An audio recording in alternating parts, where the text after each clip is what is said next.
Bem-vindos a mais uma aula de História. Hoje nossa aula vai ser sobre a colonização, a economia e a sociedade açucareira.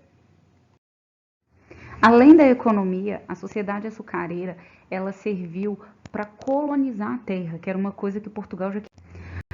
A atividade do açúcar ela está associada ao litoral brasileiro. E para começar a fazer essa atividade açucareira, não era qualquer pessoa que podia começar a ingressar, porque ela tinha custos elevados, né? Então, para começar a fazer, primeiro tinha que ter terras, tinha que ter uma lavoura boa, tinha que ter mão de obra escravo e tinha que ter um engenho. E o engenho ele tinha que ter uma moenda, tinha que ter uma casa de caldeira, tinha que ter casa de purgar e por aí vai. Né? Tinha que ter casa grande, tinha que ter senzala e tinha que ter essas coisas para começar a ter um engenho. A mobilidade social da época também era reduzida, por quê? Porque quem era rico e quem era pobre. A sociedade ela era dividida entre senhores de engenho e escravos, e os homens pobres geralmente eles se vinculavam a um senhor de engenho. Isso vai dar a ideia daquela grande família, de uma família grande, onde a exploração ela vai acontecer. O engenho ele era dividido em casa grande, que era a morada do senhor de engenho e de sua família. Quase sempre era uma construção grande, imponente, com utensílios e móveis importados da Europa, porém não tinha grandes luxos. Depois vinha senzala, que era a moradia dos escravos. Entretanto, em algumas localidades, alguns senhores de engenho permitiam que seus escravos construíssem pequenas casas para que morassem com suas famílias. Depois vinha a capela, que geralmente ficava perto da casa do senhor, mostrando como o poder político e o religioso caminhavam juntos. Depois vinha a moenda. A casa da moenda era o local onde a cana-de-açúcar era moída para retirada do caldo ou da garapa. E em seguida era levado para a casa da fornalha, onde o caldo era cozido e transformado em melaço. E depois era cristalizado, formando o açúcar, que era quebrado na casa de purgar.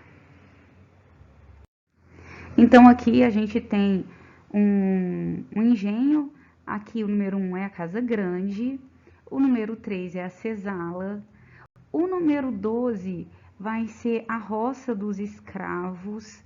A gente também tem aqui o nosso engenho, que é essa parte toda. E aqui a gente tem um complexo completo. Aqui a gente tem a nossa capela também. Tem tudo aí nesse engenho. E na nossa sociedade do açúcar, que é patriarcal, existia também o tráfico negreiro. Bom, o tráfico negreiro era muito lucrativo, tanto para os brasileiros quanto para a metrópole, né? Até que eles tentaram pegar os índios aí para escravizar, mas os índios eles não aceitavam ser escravizados. Essa relação de trabalho para os índios, elas não aconteciam. Até mesmo porque o índio ele conhecia o território brasileiro, então ele acabava fugindo. Coisa que o escravo africano não fazia, o negro africano escravizado não fazia, porque ele não conhecia o território brasileiro.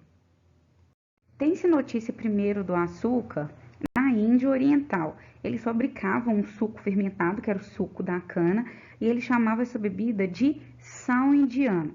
Essa bebida caiu no gosto do grego e dos romanos, mas ela era só feita em escala artesanal e ela era muito cara. O açúcar no começo ele era feito só para preparos de remédio e para conservar frutas.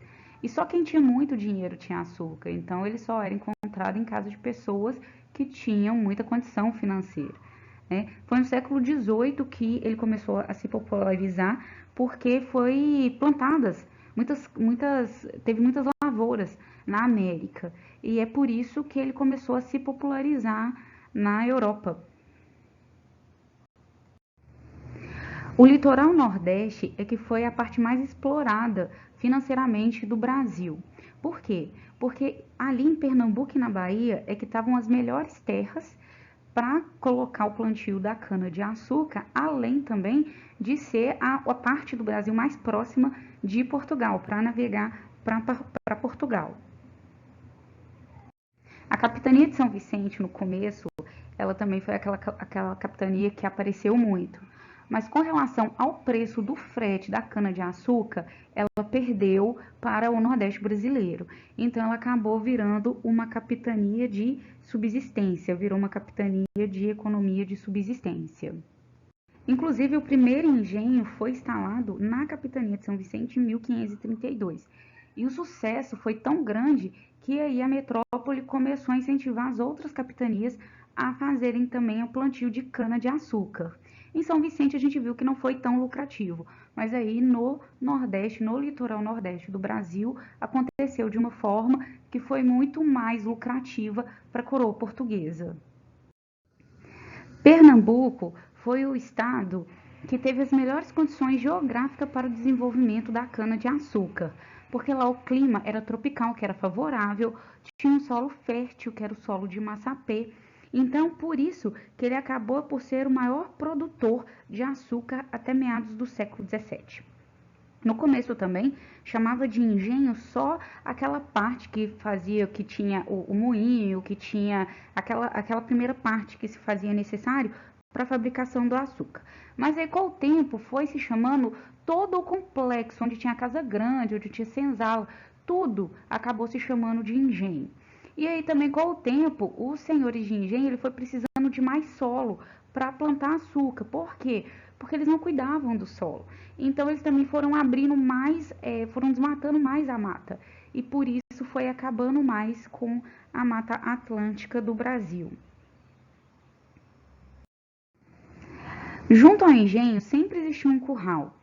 Esse gado, no começo, era para ajudar na plantação do açúcar e também para suprir nas necessidades do engenho, como alimentação, transporte, geração de energia para mover, né, as engrenagens do engenho.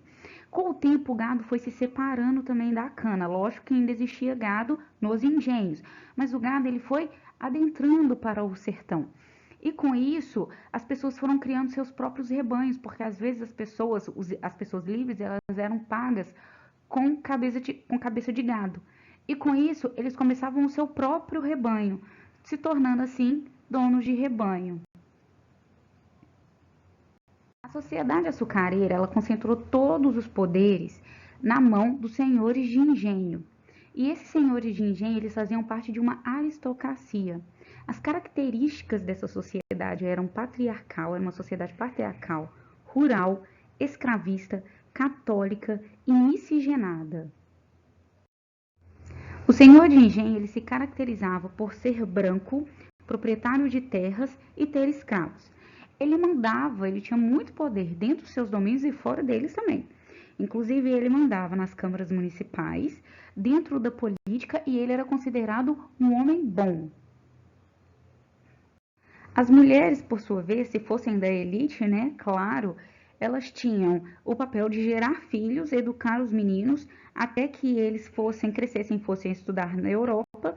Se fossem meninas, elas eram educadas para aprender a arrumar casa, se organizar, casar e serem boas esposas, e serem resignadas no papel delas de boas esposas, e organizar a casa no que tange o privado, né? A forma social privada que só fica ali dentro da casa grande.